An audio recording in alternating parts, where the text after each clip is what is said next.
Hello दोस्तों, welcome to turbo sense. Video का title देखकर आप समझ गए होंगे कि ये गाड़ी में जो भी अभी प्रॉब्लम आने वाली है वो चूहे के काटने के कारण होने वाली है। मेरी गाड़ी में जो प्रॉब्लम आज सुबह सुबह मैंने नोटिस किया वो ये था कि आप जो ये लाइट देख रहे हैं, ये लाइट पूरा जल नहीं रहा है। ये टेल लाइट है, टेल लाइट का ब्रेक लाइट और टेल लाइट वाला ऑप्शन यहीं पर सही चलता है। इस तरफ का लाइट जल रहा है और लेफ़्ट तरफ का मेरा काम नहीं कर रहा है। देख सकते हैं आप, ये राइट साइड का ऑन है और ये लेफ़्ट साइड का बिल्कुल भी काम नहीं कर रहा है। तो चलिए इसको चेक करते हैं। सबसे पहले मुझे लगा कि ये बल्ब फ्यूज़ होगा।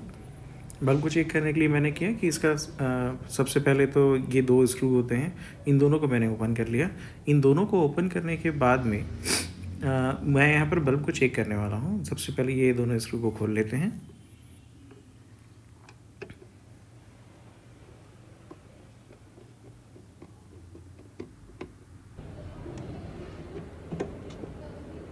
दोनों स्क्रू को खोलने के बाद अपन इसको बस पुल करना है और पुल करने के बाद ये चीज़ इजीली हाथ पे आ जाती है।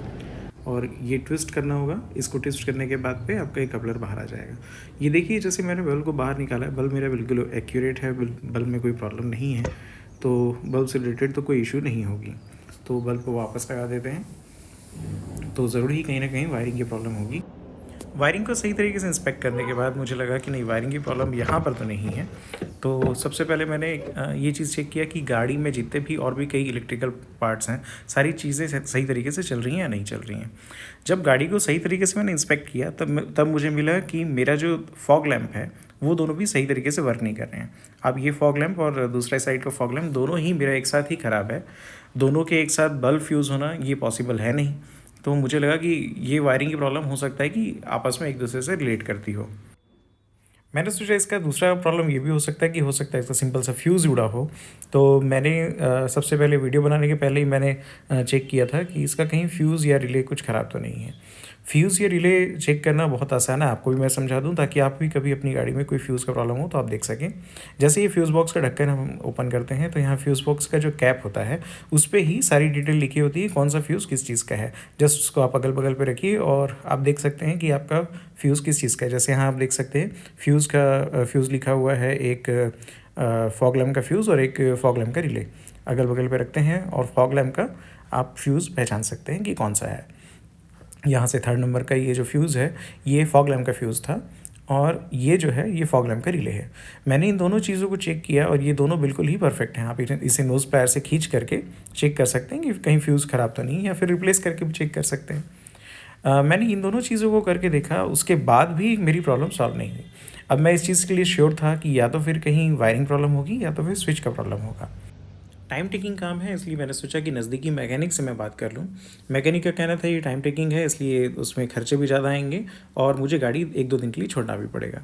तब मैंने सोचा कि क्यों ना गाड़ी को अच्छे से इंस्पेक्ट किया जाए। तब मुझे मिला कि यहाँ पर मैं अक्सर ही चूहे की गंदगी देखता हूँ और ये जो वायर यहाँ पर से गया हुआ है, ये मुझे लगा कि यहाँ पर वायर के कुछ टुकड़े भी हैं। जब मैंने पास से इसको देखा तो आपको दिख रहा होगा कि वहाँ पर मैंने नेपोथिलीन की बॉल भी रखी है कि मैंने सुना उससे चूहे भागते होंगे। वहीं पर ही काफ़ी चूहे की गंदगी भी है और वहाँ पर चूहे के काटे हुए वायर के टुकड़े मुझे मिले।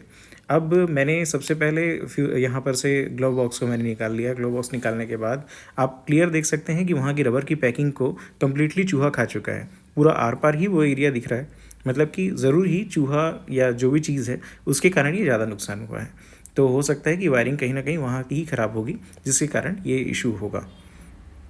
अब इस वायरिंग को निकालने के लिए आप देख सकते हैं वहाँ पर एक कपलर है। उस कपलर को खोल करके मुझे या तो इस तरफ से वायर को उधर करना होगा या उधर की वायर को इधर लाना होगा। मैंने सारी चीज़ें देखा, तब मुझे समझ आया कि यहाँ पर से वायर उधर भेजना ज़्यादा आसान है। तो मैंने सबसे पहले बैटरी को निकाल लिया है ताकि सारी चीज़ें सेफ भी रहें और मुझे एक काम करने के लिए जगह मिल जाए। अब ये फ्यूज़ बॉक्स को यहाँ पर से ओपन करना है। आपको जो मैंने 2 पॉइंट दिखाया यहाँ पर से ही मुझे इस चीज़ को निकालना होगा। 2 स्क्रू थे, उन दोनों को मैंने निकाल लिया और निकालने के बाद अब मुझे इस फ्यूज़ बॉक्स को खोलना होगा। ये फ्यूज़ बॉक्स खोलने के बाद पे आप देख सकते हैं, जैसे मैंने खोलने के बाद पे जो वायर वहाँ से आई हुई है वो वायर यहाँ पर कनेक्टेड है, जहाँ पर मैं आपको पॉइंट दिखा रहा हूँ। और ये यहाँ पर एक स्क्रू लगा हुआ है जो स्क्रू पे ही वो टाइट किया हुआ है। मुझे सबसे पहले वो स्क्रू को खोलना होगा। आप देख सकते हैं मैंने स्क्रू खोला और ये कपलर यहाँ पर से बाहर आ गया। अब ये कपलर ही इतना पतला है कि वो ईजिली यहाँ से वहाँ जा सकता है, और उस तरफ जो कपलर था वो काफ़ी चौड़ा था, जो उधर से यहाँ नहीं आ सकता था। अब काम करने के लिए वायर को इधर खींचना ही था, तो मैंने यहाँ पर से उस वायर को अंदर की तरफ बाहर वापस खींचा। यहाँ पर से कपलर खोलने की काफ़ी कोशिश की, लेकिन ये कपलर काफ़ी चौड़ा था, जो चीज़ इजीली पॉसिबल नहीं था। तो उस वायर को वापस अंदर लेते हैं। वापस अंदर लेने के बाद में आप देख सकते हैं वायर अंदर आ चुका है, वहाँ उस छेद से ही वापस आया और वो छेद पे कम्प्लीटली कवर गायब है। अब ये आप देख सकते हैं कि चूहे की हरकत के कारण मेरे 3 से 4 वायर यहाँ पर कटे हुए हैं। एक जो मेन पावर सोर्स का केबल गया है वो काफ़ी चौड़ा, वो भी काफ़ी हद तक ब्रेक है, और बाकी सारी कवरिंग भी इसकी गायब है। तो ये मैं श्योर था कि प्रॉब्लम हो सकता है यहीं से ही होगी ये सारी चीज़ों की। देख सकते हैं जो भी आधे कटे हुए टेप वगैरह थे, इन सब चीज़ों को मैंने यहाँ से निकाल लिया है। अब उसके बाद मैं जो वायर यहाँ पर कटे हुए मुझे मिले, इन वायर्स का दूसरे पॉइंट का सेम कलर का मुझे पॉइंट ढूंढना था और उनको आपस में एक दूसरे से कनेक्ट करना था। अब सेम ही पावर सप्लाई के लायक ही मुझे वायर ढूंढना था और इसको वापस आपस में जोड़ना था। मैंने नज़दीक के एक मार्केट से वायर का टुकड़ा ले आया कुछ मीटर का, ताकि मैं इसे जोड़ सकूं। अब आप देख सकते हैं जैसे येलो वायर है, इस येलो वायर को मुझे येलो वायर का ही दूसरा टुकड़ा ढूंढना था और उस पर जोड़ना था। ये दूसरा जो ग्रे वायर है, ग्रे वायर को ग्रे वायर से, और एक रेड वायर जो है वो रेड वायर से। इन सभी चीज़ों को करने के बाद पे आप देख सकते हैं ये ब्लू कलर का वायर मैंने ऐड किया हुआ है और इसको आपस में मैंने जोड़ा हुआ है। जैसे जो वायर जहाँ कनेक्टेड था वहीं पर ही मैंने उसको वापस कनेक्ट किया हुआ है। अब टेप की सहायता से मैंने इसको कम्प्लीटली अच्छे से पैक कर लिया ताकि ये प्रॉब्लम बार बार ना आए।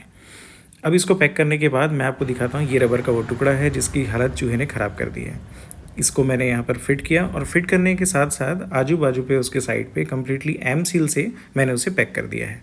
अब एम सील से पैक करने के बाद आप कुछ इस तरीके से देख सकते हैं, सारी चीज़ों को मैंने वापस फिट कर दिया है और एम सील से मैंने पैक कर दिया है ताकि ये कम्प्लीटली इंसुलेटेड रहे और चूहा ईजिली उसको ख़राब ना कर सके। अब आप देख सकते हैं जैसे ही वायर मैंने जोड़ा और सारी चीज़ों को मैंने कम्प्लीटली फिट कर दिया है। कम्प्लीटली फिट करने के बाद पे अब मेरा फॉग लैम्प कम्प्लीटली वर्क कर रहा है। ये फॉग लैम्प भी आप देख सकते हैं और ये दूसरा फॉग लैम्प, दोनों ही ऑन है।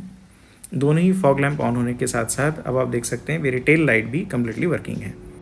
इसी तरह के कार DIY और मेंटेनेंस की वीडियोस देखने के लिए आप मेरे चैनल को लाइक एंड सब्सक्राइब कर सकते हैं।